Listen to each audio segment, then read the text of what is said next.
आवाज येतोय का?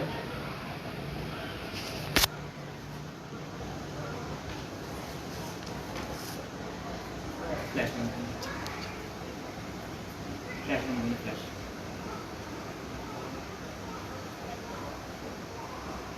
जय हिंद मित्रांनो, मी दिग्विजय राजपूत.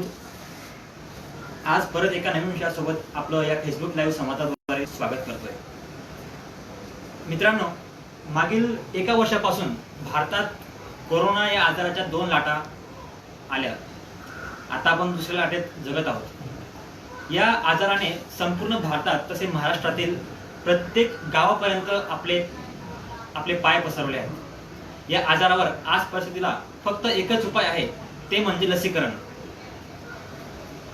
शासनाने 1 मे 2021 पासून 18 वर्षावरील वयोगटातील प्रत्येकाला लसीकरण देण्यास मंजुरी दिली आहे. त्यापूर्वी 45 वर्षापूर्वीच्या प्रत्येक व्यक्तीने, स्त्री असो किंवा पुरुष असो, यांनी लस घेतली. परंतु 18 वर्षे वरील वयोगटातील लसीकरण सुरू झाल्यानंतर प्रामुख्याने एक प्रश्न सर्वांसमोर उपस्थित राहत आहे. तो म्हणजे गरोदर माता आणि स्तनदा माता यांनी लसीकरण करावे का? जर लसीकरण केले तर त्यावर लसीकरणानंतर काही साईड इफेक्ट्स वगैरे आहेत का? याविषयी जनमानसात किंवा गरोदर मातांमध्ये बऱ्याच प्रमाणात अफवा या पसरल्या आहेत. या अफवांचे निरसन करण्यासाठी आम्ही आज हा संवाद घडवून आणत आहोत. आपल्यासोबत आज स्पर्श हॉस्पिटलचे संचालक तसेच स्त्रीरोग तज्ञ डॉक्टर प्रशांत ठाकरे सर आहेत. आपण त्यांच्याकडून या गरोदर माता व स्तनदा माता यांच्या लसीकरणाबाबत जे प्रश्न उपस्थित राहत आहेत ते प्रश्नांचे उत्तर सरांकडून जाणून घेणार आहोत. सर नमस्कार, आपले या संवादात हार्दिक स्वागत आहे. सर, सगळ्यात पहिला प्रश्न माझा असा आहे की एक स्त्रीरोग तज्ञ म्हणून कोरोनाची पहिली लाट ते दुसरी लाट यात आपणास नेमका फरक काय वाटतो? फरक प्रामुख्याने 2 प्रकारे म्हणता येईल. ॲज अ डॉक्टर आणि हॉस्पिटल स्टाफ म्हणून आणि ॲज अ पेशंटच्या अनुषंगाने. पहिल्या लाटेत साहजिकच सगळे लोक घाबरलेले होते. हॉस्पिटल स्टाफ म्हटल्यानंतर आमचा स्टाफ अगोदर बराच काळ नव्हता. 1-2 महिने आम्हाला हॉस्पिटल स्टाफ विना काढावे लागले होते. त्यानंतर हॉस्पिटल स्टाफ जॉईन झाला. मी स्वतः कोविड पॉझिटिव्ह झालो होतो जून-जुलैमध्ये. आमचे 2 स्टाफही पॉझिटिव्ह झाले होते. त्या अनुषंगाने पहिल्या लाटेत गरोदर माता तितक्याशा प्रमाणात पॉझिटिव्ह येत नव्हत्या. परंतु आता दुसरी लाट ज्या वेळेला सुरू झाली, साधारणतः फेब्रुवारी, मार्च आणि एप्रिल, प्रामुख्याने मार्च-एप्रिल, मिड मार्च आणि एप्रिल महिना पूर्ण ह्या कालावधीमध्ये आपल्याला जवळपास 30 ते 35 गरोदर माता आमच्याकडे नॉन कोविड पॉझिटिव्ह म्हणून आम्ही डिटेक्ट केल्या किंवा भेटल्या. परंतु प्रिकॉशन्स आम्ही अगोदर घेत होतो की पुन्हा पहिल्या लाटेमध्ये प्रिकॉशन्स खूप जास्त प्रमाणात घेतल्या गेल्या होत्या. PPE किट वापरले होते, शील्ड आम्ही वापरत होतो, मास्क वापरत होते, आपण पाळत होतो. परंतु तरीही मी स्वतः पॉझिटिव्ह झालो होतो आणि आमचे 2 स्टाफ पॉझिटिव्ह झाले होते. दुसऱ्या लाटेमध्ये पेशंटचं प्रमाण वाढलं, परंतु कुठलाही हॉस्पिटल स्टाफ आमचा पॉझिटिव्ह झाला नाही, कोरोनाग्रस्त झाला नाही, मलाही कुठला प्रॉब्लेम झाला नाही. हा जो बदल आहे, हा प्रामुख्याने बदल घडवून आणला तो लसीमुळे. मला फक्त एवढं सांगू इच्छितो, तुम्ही बाकी ते कोविशिल्ड घ्या, कोवॅक्सिन घ्या, पण लस ही इफेक्टिव्ह आहे हे मला याच्यातनं अधोरेखित करायचं आहे. ॲज अ पेशंट म्हणून गरोदर माता गेल्या लाटेमध्ये तुरळक स्वरूपात आम्हाला भेटत होत्या. त्यांना फारसे लक्षणं नव्हते.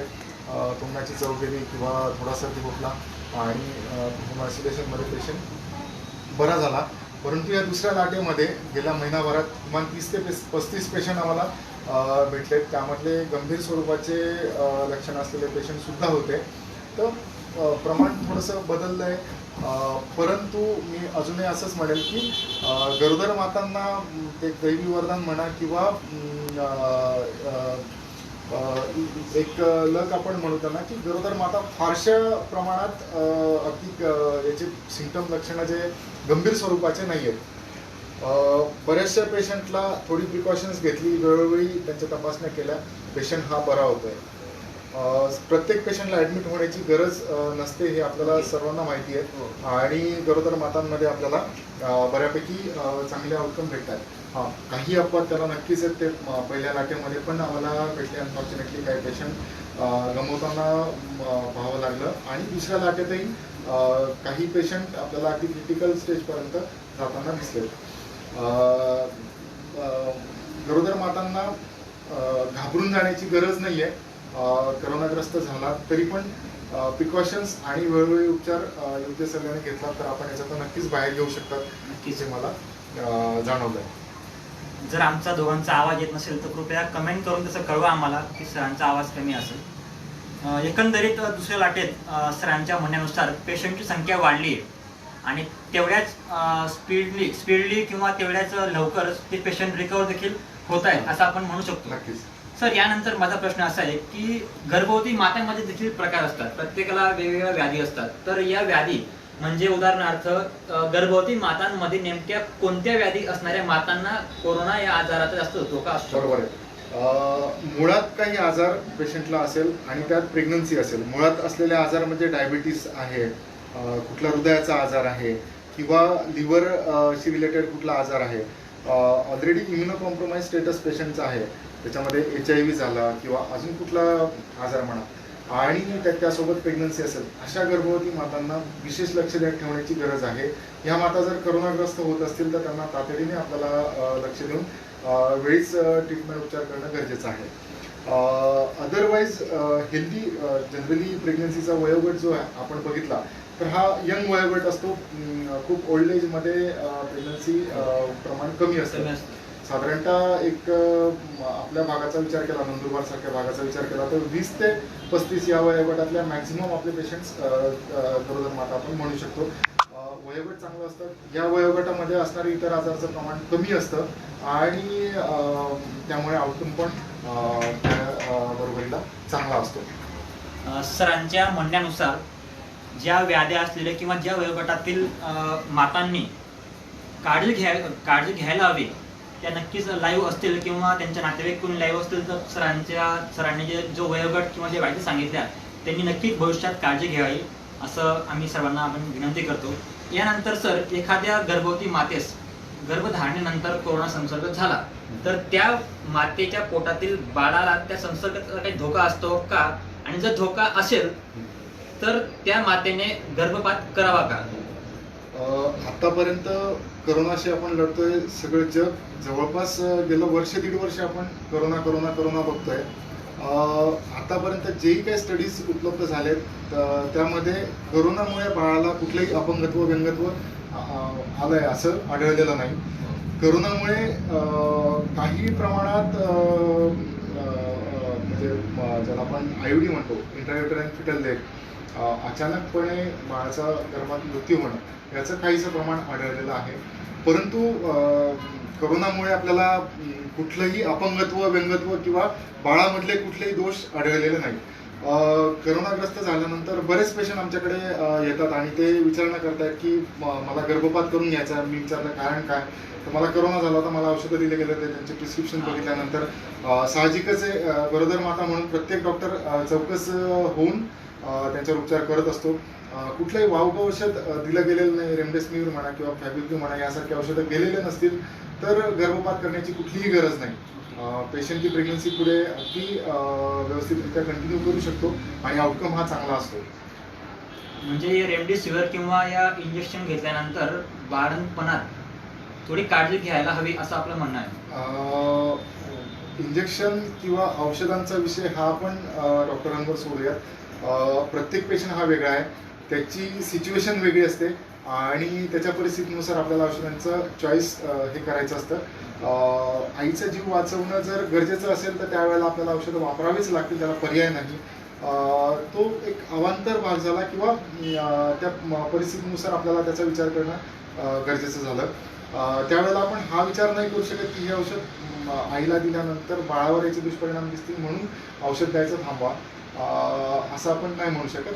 तर आपले ट्रीटिंग डॉक्टर आहेत, आपले फिजिशियन आहेत, ते डॉक्टरच आहेत आणि त्यांना नक्कीच आपल्या परिस्थितीची जाणीव आहे की आपण गरोदर आहात त्यामुळे कुठलाही डॉक्टर औषध देताना ह्या सर्व जाणीव आणि कल्पना त्यांना असते आणि ते त्या पद्धतीनेच औषध उपचार करत असतात. तर त्यामुळे फार घाबरून जाण्याची गरज नाही आहे. आपला जीव महत्त्वाचा आणि सिच्युएशननुसारच डॉक्टर हे वागत असतात. तर मी असं सजेस्ट नाही करणार की तुम्ही डॉक्टरांशी मला हे औषध नको किंवा मला हे नको, औषधोपचार नको, असा कुठलाही आपण आग्रह करू नये. डॉक्टर म्हणतील त्या पद्धतीने औषधोपचार करावा आणि नंतरच्या पिरियडमध्ये आपल्या स्त्रीरोगतज्ञांना भेटून आपले औषधोपचार दाखवून कुठलं हार्मफुल औषध गेलं असेल तर मग त्या अनुषंगाने आपल्याला पुढे त्याचं हे बघता येईल. परंतु सद्यस्थितीमध्ये मला नाही वाटत की कुठलाही डॉक्टर चिकित्सा औषधोपचार करेल. म्हणजे आपल्या म्हणण्यानुसार गर्भधारणेनंतर कोरोना संसर्ग झाल्यास बाळाला कोणताही धोका नाहीये. तसेच सर आपल्याकडे असे काही उदाहरणं आले आहेत का की गर्भधारणेनंतर त्यांना किंवा गर्भधारणेपूर्वी कोरोना संसर्ग झालाय आणि त्यांनी गर्भपाताची आपल्याकडे किंवा एक विचारविनिमय केला आहे किंवा चर्चा केली आहे? हो, नक्कीच. जवळपास गेल्या महिनाभरात हे प्रमाण प्रचंड वाढलं होतं. जवळपास 2-1 पेशंटने स्वतःहून गर्भपात सगळी कल्पना दिल्यानंतरही त्यांच्यामध्ये सिटी स्कॅन केला गेला होता किंवा भीतीपोटी म्हणा किंवा ते म्हणाले की आम्हाला रिस्क बिलकुल नको आहे, तुम्ही अगदी त्याची गॅरंटी घेतात का? म्हटलं गॅरंटी वगैरे असं आपल्याला घेता येणार नाही आणि त्याचा गर्भपात मला नाईलाजास्तव करावा लागला. परंतु मला वाटत नाही की फक्त करोना झाला आहे म्हणून कुठला गर्भपात करण्याची गरज आपल्याला आहे. भीतीपोटी देखील पेशंट घाबरतात नक्कीच आणि त्यानंतर काही डिसिजन त्यांना या नकळत घ्याव्या लागतात. नक्कीच. सर यानंतर माझा प्रश्न असा आहे की कोरोनाग्रस्त माता आपल्या बाळाला स्तनपान करू शकते का? आणि जर करू शकत असेल तर ते किती सुरक्षितपणे करायला हवं? त्यासाठी काही गाईडलाईन्स वगैरे आपण आपल्या प्रेक्षकांना द्याल का? नक्कीच. खूप चांगला प्रश्न आहे. मला गेल्या 1.5 महिन्यामध्ये जवळपास एक 2 ते 3 पेशंट अशा प्रकारे मला कॉल आले किंवा ते भेटलेत की बाळाचं दूध आम्ही बंद केलं आहे कारण करोनाग्रस्त झालेत म्हणून, आणि त्याच्यानंतर दूध न दिल्यामुळे त्याचे जे दुष्परिणाम मातेला भोगायला लागतात. अचानकपणे दूध बंद केल्यामुळे छातीमध्ये स्तनामध्ये दुधाच्या गाठी तयार होणं आणि त्या अनुषंगाने सर्जरी लागणं हे मला जवळपास गेल्या 1.5 महिन्यामध्ये 2 पेशंट असे आढळले. तर मी एकच सांगू इच्छितो, आपण प्रिकॉशन्स जर पूर्णपणे बाळगल्यात तर बाळाला सेफ ठेवून आपण नक्कीच स्तनपान करू शकतो. मास्क व्यवस्थित वापरायचा, हात स्वच्छ धुवायचे आणि आपण बाळाला घेऊन स्तनपान करू शकतो. अशी कित्येक उदाहरणं आहेत की करोनाग्रस्त मातेने बाळाला स्तनपान केल्यानंतर बाळाला कुठलाही धोका उद्भवलेला नाही, कुठलाही त्याला संसर्ग जाणवलेला नाही आहे. तर माझं म्हणणं आहे की स्तनदा माता करोनाग्रस्त झाल्यास बाळाला ती नक्कीच घेऊ शकते, बाळाला स्तनपान करू शकते, कुठलाही त्यात धोका नाही आहे. सरांच्या अनुभवावरून कोरोनाग्रस्त झाल्यानंतर मातांनी जर स्तनपान केलं असेल तर बाळाला कोणत्याही प्रकारची व्याधी किंवा प्रॉब्लेम झाले नाहीयेत. आता आपण मूळ विषयाकडे सर वळूया. स्तनदा माता किंवा गर्भवती माता यांनी लसीकरण करून घ्यावे का? हो, हा प्रश्नही म्हणजे जसा अभ्यास येतोय, जशा गाईडलाईन्स बदलत आहे, या प्रश्नाचं उत्तर बदलत जाणार आहे. किंबहुना पुढच्या काळामध्येही आपण त्याची चर्चा करतोय यापेक्षा भिन्न उत्तर असू शकतं. सर्वप्रथम आपण भारतात मिळणाऱ्या लसींबाबत बघितलं तर आपल्याकडे कोविशिल्ड आणि कोवॅक्सिन या 2 प्रकारच्या लसी उपलब्ध आहेत. रशियाची स्पुटनिक ही वॅक्सिन आपल्याकडे येऊ बघते. ह्या 3 प्रकारच्या लसींमध्ये कोविशिल्ड आणि स्पुटनिक या दोघंही व्हेक्टर लसी आहेत. व्हेक्टर लसींचा अभ्यास झाल्यानंतर असं लक्षात येतं की थेरॉटिकल त्याच्यामध्ये रिस्क आहे की गरोदर मातेला ही लस दिली गेली तर यदाकदाचित बाळामध्ये त्याचा प्रादुर्भाव असू शकतो. आतापर्यंत अशी बिकट परिस्थिती कधीच आलेली नव्हती की लस आली आहे पण आपल्याला माहितीच नाही ही गरोदर मातांमध्ये चालते किंवा नाही चालत. आतापर्यंत अगदी क्लिअर इंडिकेशन कुठल्याही पुस्तकात सापडत होतं की हे औषध गरोदर मातेला चालतं आणि हे औषध चालत नाही.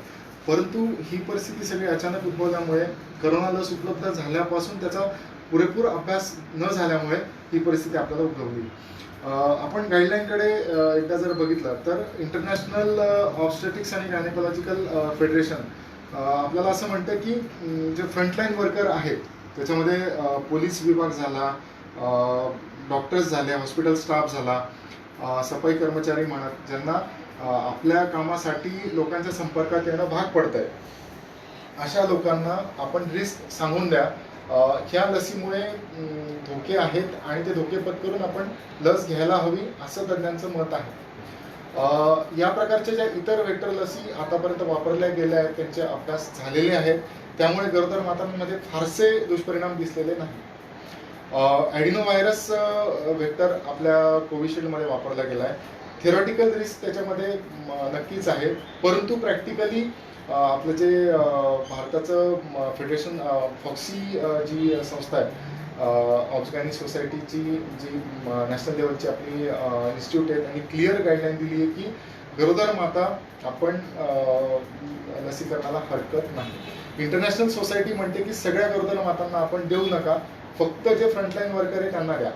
कुठेतरी विसंगती आढळते आपल्याला, अजून क्लिअर गाईडलाईन भेटत नाहीये. तर आपण गरोदर मातांसाठी वॅक्सिन राखून ठेवूयात. आत्ताच आपण गरोदर मातांवर कमेंट करणं थोडी घाई होईल. स्तनदा मातांच्या बाबतीमध्ये फॉक्सीने सुद्धा म्हटलंय आणि इंटरनॅशनल फेडरेशन ऑफ ऑब्सगॅनिक सोसायटीचं जे आहे त्यांनी सुद्धा म्हटलंय की स्तनदा मातांमध्ये आपण वॅक्सिन द्यायला हवं. बाळाला होणाऱ्या स्तनपानात ही लस सिक्रेशनमध्ये नक्कीच नाही. उलट इंटरनॅशनल फेडरेशन ऑफ ऑब्सगॅनिक सोसायटीचं जे आहे ते म्हणतंय की बाळामध्ये सुद्धा काही प्रमाणात अँटीबॉडीज स्तनदा मातेला वॅक्सिन दिल्यानंतर मिळू शकतील. म्हणजे स्तनदा मातांमध्ये घ्यायला माझ्या आतापर्यंतच्या अभ्यासावरनं मला फक्त एवढं समजलं की गरोदर मातांमध्ये आपण काही काळ होल्ड करू, कदाचित 15 दिवस महिन्यामध्ये अजून गाईडलाईन आपल्याला उपलब्ध होतील आणि स्टडीज उपलब्ध झाल्यानंतर आपण ठामपणे सांगू शकू. परंतु स्तनदा मातेला मला नाही वाटत काय प्रॉब्लेम आहे. माझ्या बऱ्याच पेशंटचे मला कॉल येत आहेत किंवा ते भेटून विचारत आहेत की सर आम्ही लस घ्यायला हवी का. मी सगळ्यांना होकारार्थी उत्तर दिलेलं आहे. राहिला प्रश्न याच्यामध्ये अजून एक गट असा येतोय की आम्हाला प्रेग्नन्सी प्लॅन करायचं आहे, मे बी पुढच्या महिन्यात किंवा नेक्स्ट मंथ आम्ही लस घ्यायला हवी का. त्याच्यासाठी सुद्धा माझं उत्तर एकच असेल. गाईडलाईन आपल्याला काय म्हणतात, लस घेतल्यानंतर 1 महिना आपण थांबायला हवं आणि त्याच्यानंतर प्रेग्नन्सी प्लॅनिंग करायला हवी. पण मला असं वाटतंय की बरेच वेळेला म्हणजे ज्या लोकांना मुलबाळ होत नाही, त्यांची ट्रीटमेंट चालू आहे, प्रामुख्याने त्या पेशंटमध्ये हा प्रश्न उद्भवतोय. तर त्यांना मी सांगू इच्छितो की प्रेग्नन्सी लगेचच राहील याची कुठलीही शाश्वती नसते. आपली जर ट्रीटमेंट चालू आहे, मी म्हणेल आपण लस घेऊन टाका. समजा प्रेग्नन्सी राहिल्यानंतर दुसरा डोस आहे तो आपण डिले करू, प्रेग्नन्सीचा विषय संपल्यानंतर किंवा नवीन गाईडलाईन काय ते त्यानुसार आपण तो घेऊ. परंतु पहिला डोस घ्यायला हरकत नाही. कोविशिल्ड ही जी ऑक्सफर्ड युनिव्हर्सिटीची वॅक्सिन आहे, तिचा स्टडी लॅन्सेटचा आत्ताच रिलीज झाला आहे. त्याच्यामध्ये क्लिअरली म्हटलंय तुम्ही सिंगल डोस जरी घेत असाल तरी तिथून पुढे कदाचित एक 3 महिन्याचा काळ, 76 दिवसाचा काळ त्यांनी दिलेला आहे. ह्या 76 दिवसामध्ये आपल्याला जवळपास एक 70 ते 75% प्रोटेक्शन नक्कीच मिळत आहे. म्हणजे लसीचा सिंगल डोस घेतल्यानंतर सुद्धा आपला बचाव हा नक्कीच होत आहे. हा फक्त बचाव होत आहे असं नाही, तर बचावासोबत आपल्यापासून इतरांना त्याचा प्रादुर्भाव होणार नाही हे सुद्धा काम लस करते. तर म्हणून मी म्हणेल की गरोदर मातांना तुर्तास नको, कदाचित महिनाभरात अजून नवीन गाईडलाईन आली त्यानुसार आपण ठरवू शकू. परंतु स्तनदा मातेला काहीच प्रॉब्लेम नाही. जे कपल प्रेग्नन्सी प्लॅन करताय त्यांच्यामध्ये लस घेण्यास कुठलीच हरकत नाही. ज्यांनी प्रिव्हेंटिव्ह प्लॅनिंग केली असेल प्रेग्नन्सीसाठी त्यांनी देखील लस घ्यायला हरकत नाही असं सरांचं म्हणणं आहे. आणि यानंतर सर पुढचा प्रश्न असा आहे की लसीकरणानंतर देखील बऱ्याच लोकांना कोरोनाचा संसर्ग होतो.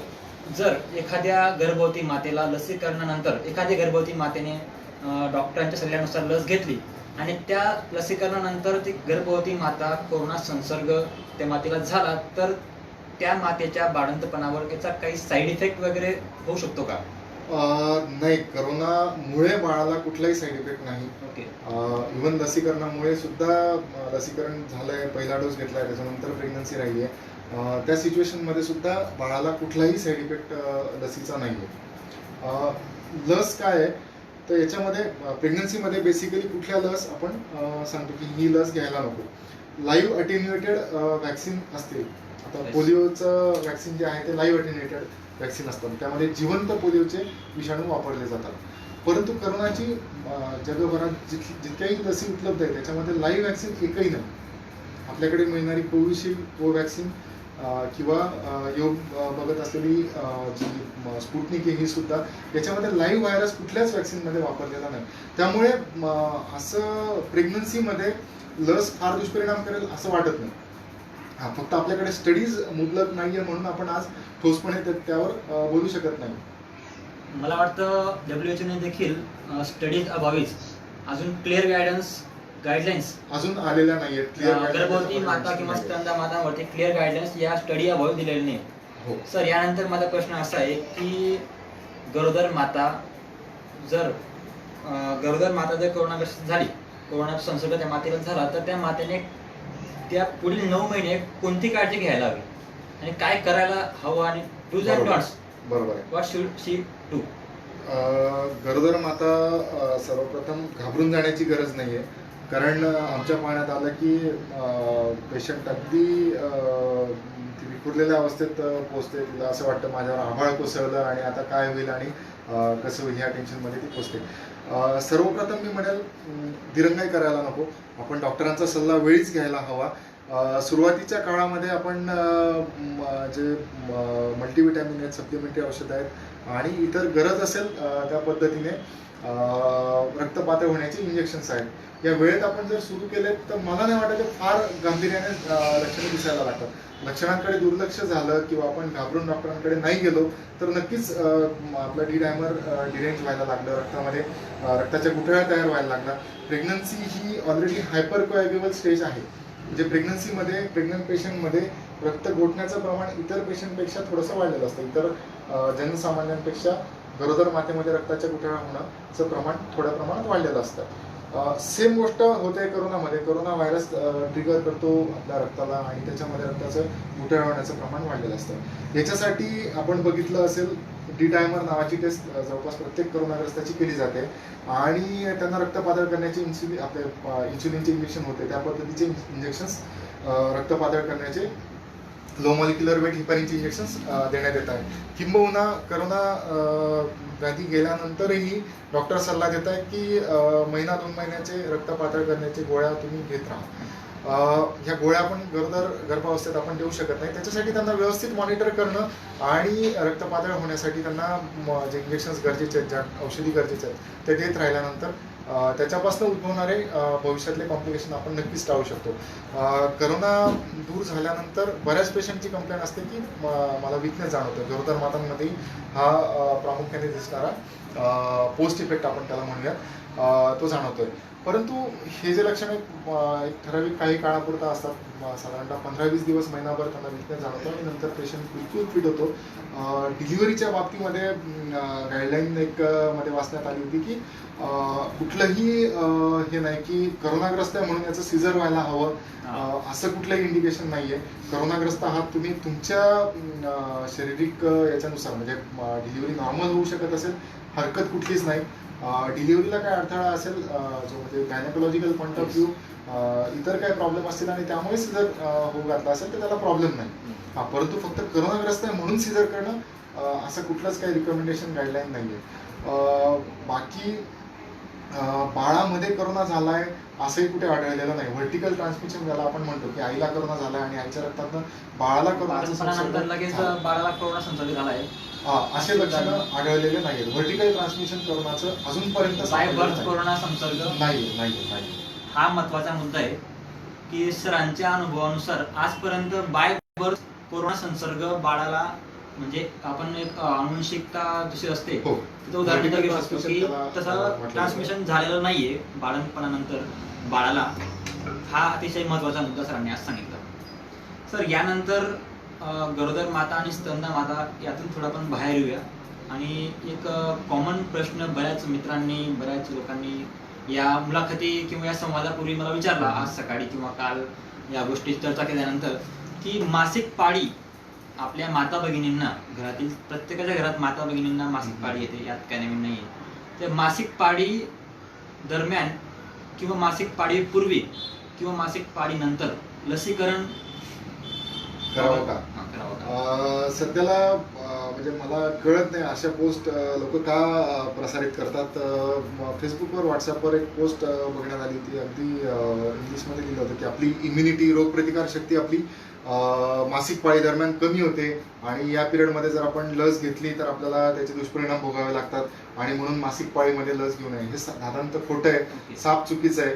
मासिक पाळीमध्ये इम्युनिटी कुठलीही कमी होत नाही आणि आपण मासिक पाळीच्या संदर्भात लसीचं असं कुठलंही गणित नाही. आपण लस आरामात घेऊ शकतो, मासिक पाळी पूर्वी घेऊ शकतो, मासिक पाळी दरम्यानही घेऊ शकतो. आपला जर डोस त्या पिरियडमध्ये येत असेल पहिला किंवा दुसरा आणि गव्हर्नमेंटने दिलेल्या गाईडलाईननुसार आपला लस त्या पिरियडमध्ये घ्यायची असेल तर कुठलाच धोका नाही. आपण लस घ्यायलाच हवी आणि त्या मासिक पाळीशी त्याचा काहीच संबंध नाही. सर, यानंतर आपला चर्चेतील आजचा शेवटचा प्रश्न असा आहे, कोरोना संसर्ग काळात आपला एक स्त्रीरोग तज्ञ म्हणून, गायनेकॉलॉजिस्ट म्हणून नेमका अनुभव कसा राहिला? करोनाचे पेशंट पहिल्या लाटेमध्ये आम्हाला कमी होते, मी पहिलेच सांगितले, परंतु दुसऱ्या लाटेमध्ये पेशंट भरपूर प्रमाणात वाढले. हे पेशंट अगदी वेळेत भेटले आणि वेळेत त्यांची आपण ट्रीटमेंट सुरू केली. साधारणतः 80-85% गरोदर मातांना सिटी स्कॅनची गरज लागली नाही. त्यांचं सॅच्युरेशन आपण व्यवस्थित वेळोवेळी मेंटेन आहे का नाही ते चेक करत होतो.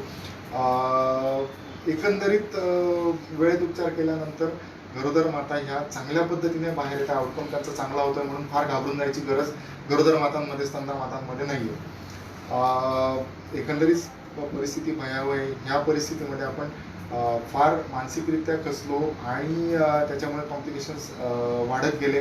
हे अनेक उदाहरणं आपल्याला बघायला भेटतात. त्यानंतर लसीकरणाच्या बाबतीमध्ये खास करून प्रामुख्याने माझ्या स्टाफला मी विचारलं की आपल्याकडे तुमच्या वयोवृद्ध आई वडील 45च्या वर, जवळपास प्रत्येकाच्या आई वडिलांचं वय आज 45च्या वर असेल तर त्यांनी लस घेतली का? त्यांनी मला उत्तर दिलं की नाही, ते लस घ्यायला इच्छुक नाही. म्हटलं तुम्ही सांगितलं नाही का त्यांना की आम्ही लस घेतली तर तुम्ही का नाही घेतली लस? तुमचं रजिस्ट्रेशन का करून तुम्ही लस घेत नाही? तर सगळ्यांच्या आपल्या आदिवासी भागातल्या ज्या आमच्या मुली काम करतात त्यांच्यापैकी आईवडिलांचं असं म्हणणं आहे की लस घेतल्यानंतर करोना झाला आणि मेला, असे अनेक उदाहरणं आहेत. करोनाचा पहिला डोस घेतल्यानंतर करोना होणं हे स्वाभाविक आहे, त्याच्यानंतर मृत्यू देखील ओढवलेले आहे, परंतु याचा लशीशी काही संबंध नाही.